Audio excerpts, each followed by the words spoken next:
Hola, mi nombre es Isabela García, estoy en grado décimo y hoy les voy a hablar un poco sobre el segundo capítulo de la segunda parte del libro de la Nueva Izquierda.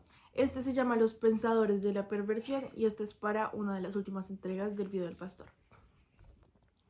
Comenzaremos hablando sobre un pensador muy importante y determinante también en este capítulo. Su nombre es William Reich, nació el 24 de marzo de 1897 y también formó parte del Partido Comunista y fue un seguidor muy importante y muy afín con Freud. Para eso, para entender un poco más sobre sus teorías a futuro, hay que entender un poco sobre su pasado y su niñez. En su niñez, él vivía en una familia la cual tenía muchos problemas entre ellos, más que todo de celos. El padre no podría soportar que la madre saliera con alguien más, o que saliera con amigas, o que no estuviera con él, porque pensaba que en cualquier momento le podía ser infiel. El caso es que un día Rach se dio cuenta como su madre le era infiel con uno de sus tutores y le contó a su padre. Al ser una familia tan aprensiva con el hecho de que se fueran infieles el uno con los otros, al padre enterarse de esa situación le dio tan duro que decidió suicidarse.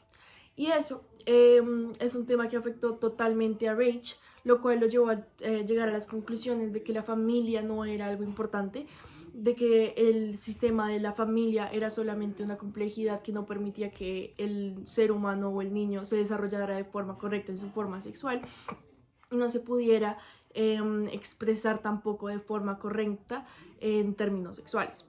Por lo cual llega la teoría de que se debe abolir con el término familia y se debe abolir con el término de pareja. Es decir, tú no tienes una pareja fija, tú puedes ser infiel, tú puedes tener muchas parejas porque tú no estás con una persona en específico. Ya después de entender un poco lo que pensaba Rach de lo que era la familia y de que se debía terminar con este término y abrirle paso a la infidelidad, podemos hablar un poco sobre unas de sus teorías que vinieron después, como lo son el Sexpol. El Sexpol es una organización marxista, porno-marxista, la cual fue hasta desaprobada por el estalinismo, ya que pensaban que no iba consolidada con sus teorías iniciales, ni tampoco iba con sus ideas básicas para llegar a un cambio, sino que les pensaban que ya era algo pasado y que no iba como de la mano con lo que ellos creían. Rage también nos habla sobre algo que sería lo mismo que estábamos hablando al comienzo, proletariado y clase burguesa. Hombre, mujer, heterosexualismo, homosexualismo, clase explotadora, clase explotada. Sería lo mismo, pero sería la dominación de clase y la opresión sexual. Son dos términos que nos trae Rage. Que sería exactamente lo mismo, como una clase explota a la otra haciéndola menos y no dejándola emanciparse ni mostrar lo que piensa ni lo que siente, ya que como la otra es más poderosa, la puede, como por decirlo así, controlar o someter y tenerlas como en silencio, por decirlo así. Rage se va a vivir a los Estados Unidos como muchos de los pensadores revolucionarios para que tener una mayor libertad de expresión y poder seguir con sus investigaciones de la sexualidad y de la función del orgasmo. Hablando de este tema, podemos decir que crea un libro que se llama La función del orgasmo, en el que nombra a la familia como una enfermedad llamada familitis, eh, la cual en términos de él dice que es una enfermedad y no debe surgir más y se debe terminar, ya que es algo que no va a llevar a nada. Se decía que Rage también era una persona que estaba loca. Muchas veces decían que confundía la realidad de lo que era mentira. Y a veces de tanto que decía las cosas, por más de que no fuera verdad y hasta él mismo no pensara que lo fuera, de tanto que las decía, él concluía que eso era verdad.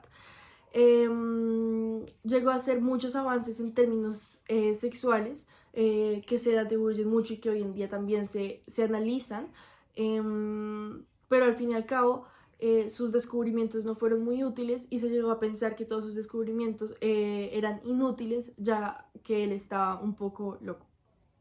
Sí.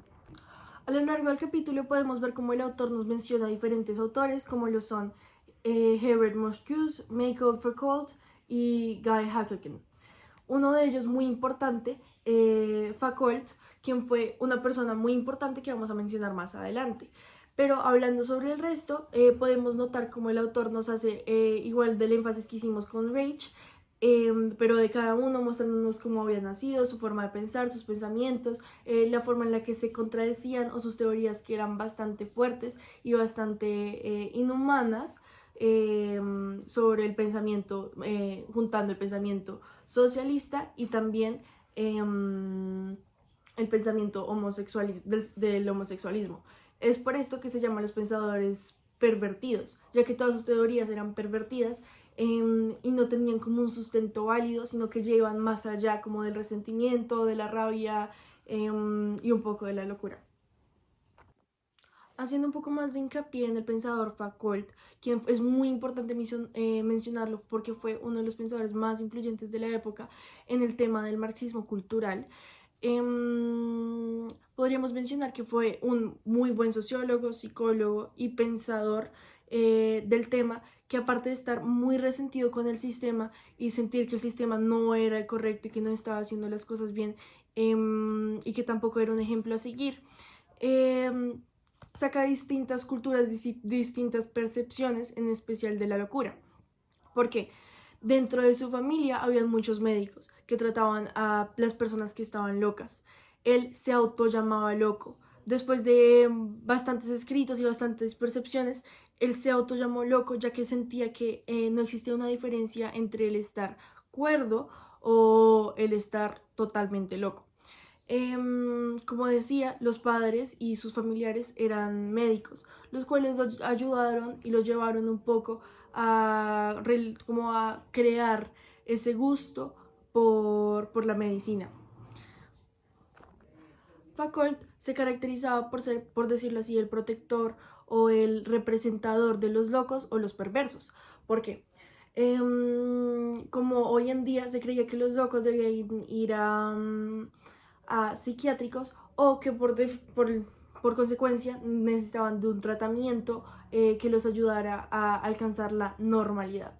Pero Foucault insistía que los locos no eran locos ni que los perversos no eran perversos, sino que estaban siendo no comprendidos por la sociedad y que estaban tratando de ser, como por decirlo así, callados y no los habían dejado emanciparse ni tampoco mostrar su verdadero conocimiento ni lo que ellos pensaban, sino que como siguiendo la misma teoría, no se estaban dejando emanciparse, estaban dominando por la clase dominadora, los locos abajo estaban siendo dominados y no estaban siendo como ellos mismos ni tampoco expresando lo que pensaban. Después de muchos argumentos sin sustento y afirmaciones las cuales no tenían veracidad, se concluye que Foucault nunca se interesó por arribar la verdad bueno, de forma científica y de forma pues un poco más verdadera, ya que nunca realizó como investigaciones claras acerca de los temas que hablaba y de las afirmaciones que decía.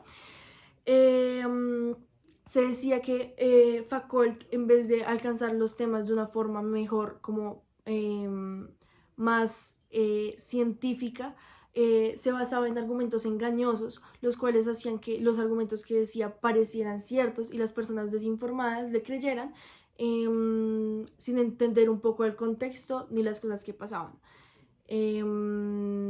Así como fue un criminal loco, también fue un científico y un pensador muy reconocido y aclamado por muchas personas, ya que pensaban que todo lo que decía era cierto y que debía ser apoyado y también debía ser reconocido.